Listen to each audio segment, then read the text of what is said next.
যুক্তরাষ্ট্র ও যুক্তরাজ্যের রাষ্ট্রদূত এখন থেকে ঢাকায় বাড়তি প্রোটোকল সুবিধা পাবেন না। সরকারি এক সিদ্ধান্তে গত রোববার এই বাড়তি সুবিধা বাতিল করা হয়। যুক্তরাষ্ট্র, যুক্তরাজ্য, ভারত সহ কয়েকটি দেশের রাষ্ট্রদূতদের বাড়তি প্রোটোকল প্রত্যাহার করেছে বাংলাদেশ। এমনকি কোনো রাষ্ট্রদূত গাড়িতে নিজ দেশের পতাকা উড়াতে পারবেন না বলেও নিষেধাজ্ঞা আসছে, কারণ ওই পতাকা উড়িয়ে নিজ দেশকে তারা রিপ্রেজেন্ট করছে।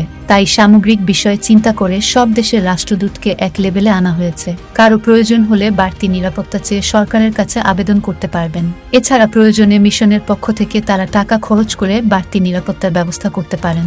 জানা যায়, যুক্তরাষ্ট্র, যুক্তরাজ্য সহ ঢাকায় অবস্থানরত মোট 6টি দেশের রাষ্ট্রদূতের বাড়তি প্রোটোকল সুবিধা সাময়িকভাবে বাতিল করেছে সরকার। দেশগুলোর মিশন প্রধানরা এতদিন অতিরিক্ত প্রোটোকল সুবিধা পাচ্ছিলেন। দেশগুলো হল যুক্তরাষ্ট্র, যুক্তরাজ্য, ভারত, জাপান, অস্ট্রেলিয়া ও সৌদি আরব। এমন সংবাদে কূটনীতিক পাড়া সহ রাজনৈতিক মহল ও দেশের সচেতন মানুষদের মধ্যে এ নিয়ে নানামুখী আলোচনা চলছে। ব্যাপক তোলপাড় বয়ে যাচ্ছে। কেউ কেউ বলছেন, পশ্চিমা দেশগুলোর সঙ্গে আওয়ামী লীগ সরকারের সরাসরি ঠান্ডা লড়াই শুরু হয়ে গেল কিনা। কারণ এর আগের দিন অর্থাৎ 13 মে শনিবার প্রধানমন্ত্রী শেখ হাসিনা এক অনুষ্ঠানে বলেছেন যে দেশ স্যাংশন দেবে তাদের কাছে থেকে আমরা আর কিছুই কিনব না। যদিও তিনি বক্তৃতায় যুক্তরাষ্ট্রের কথা উল্লেখ করেননি, কিন্তু এটা পরিষ্কার যে যুক্তরাষ্ট্রের বিরুদ্ধেই কথাটি তিনি বলেছেন। জানতে চাইলে পররাষ্ট্রমন্ত্রী এ.কে আব্দুল মোমেন বলেন, নিরাপত্তার নামে 4-5টি দেশের রাষ্ট্রদূত বাড়তি ঢং করছিলেন, তাই এসকল রাষ্ট্রদূতের অতিরিক্ত সুবিধা প্রত্যাহার করা হয়েছে। কারণ উন্নত দেশে এ ধরনের সুবিধা কেউ দেয় না। এছাড়া আমাদের দেশে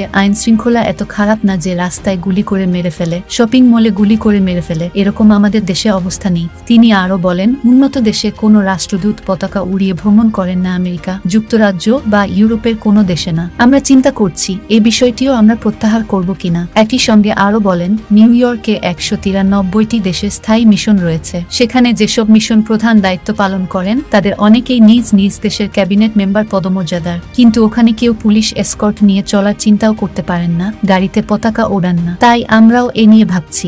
মোমেন আরো বলেন, আমি মন্ত্রী, কিন্তু কোথাও পুলিশ এসকর্ট নিই না, এমনকি মফস্বলে গেলেও না, কারণ আমি মনে করি এটি একটি বাড়তি ঝামেলা। বাংলাদেশের রাস্তাঘাটে কিংবা শপিং মলে আক্রমণ করে লোক মারে না, সুতরাং চলাফেরায় কোনো অসুবিধা নেই। ঢাকা মেট্রোপলিটন পুলিশের ডিসি মিডিয়া বিভাগের মো. ফারুক হোসেন বলেন, ঢাকায় নিযুক্ত রাষ্ট্রদূতদের নিরাপত্তায় পুলিশের ডিপ্লোম্যাটিক সিকিউরিটি বিভাগ আছে। তাদের নিরাপত্তার জন্য বাসাবাড়ি, অফিস ও তাদের মুভমেন্ট সব সময় আমরা নিরাপত্তা দিয়ে থাকি। শুধু যুক্তরাষ্ট্রের রাষ্ট্রদূত, দূতাবাস ও বাসাবাড়ির নিরাপত্তায় 150 পুলিশ সদস্য রয়েছে। এদিকে গত শনিবার বিকেল 4টায় গণভবনে আয়োজিত সংবাদ সম্মেলনেও প্রধানমন্ত্রী শেখ হাসিনা একই বক্তব্য দিয়েছেন। বলেছেন যে র‍্যাব আমাদের এত সন্ত্রাস দমন করলো, তাদের বিরুদ্ধে স্যাংশন কেন? আমি অর্থ বিভাগকে বলে দিয়েছি, যারা আমাদের স্যাংশন দেয় আমরা তাদের কাছ থেকে কিছু কিনবো না। আমাদের এত ভয় কিসের? আমাদের উপর যারা স্যাংশন দিয়েছে আমরা তাদের কাছ থেকে কিছু কিনবো না। শেখ হাসিনা বলেন, যারা আমাদের উপর নিষেধাজ্ঞা দেবে আমরা তাদের কাছ থেকে কিছু কেনাকাটা করব না। ভয়ের কিছু নেই, অনাবাদী জমি সব চাষ করে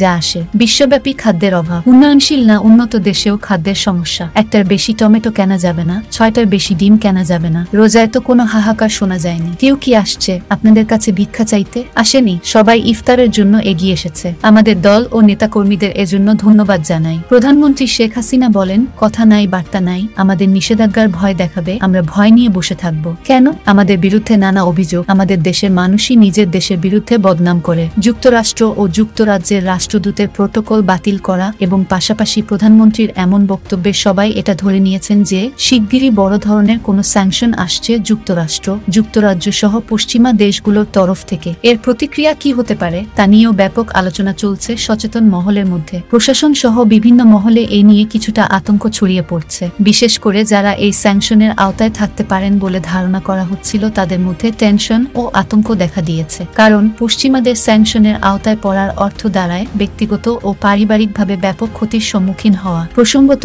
গুলশানে হোলি আর্টিজানে জঙ্গি হামলার পর রাজধানীর কূটনৈতিক জোনের নিরাপত্তা নিরাপত্তার জন্য ডিএমপি আলাদা ইউনিট গঠন করে। ওই সময় থেকে যুক্তরাষ্ট্র ও যুক্তরাজ্যের রাষ্ট্রদূত এবং জাতিসংঘের কর্মকর্তারা বাড়তি প্রোটোকল পেয়ে আসছেন। তবে সেই পরিস্থিতির উন্নতি হওয়ায় প্রোটোকলেও পরিবর্তন আনা হয়েছে বলে ডিএমপি কমিশনার জানান। তিনি বলেন, আনসারের প্রোটোকল ইউনিট এখন থেকে এই দায়িত্ব পালন করবে, কারণ প্রোটোকলের জন্য ডিএমপির কয়েক হাজার পুলিশ সদস্য রাখতে হয়। তবে এই জায়গা থেকেও ডিএমপি সরে আসতে চাচ্ছে বলে জানিয়েছেন ডিএমপি কমিশনার। এ প্রতিবেদনটি তৈরিতে তথ্য ও উপাত্ত সংগ্রহ করা হয়েছে মানবজমিন ও শীর্ষ নিউজের প্রতিবেদন থেকে।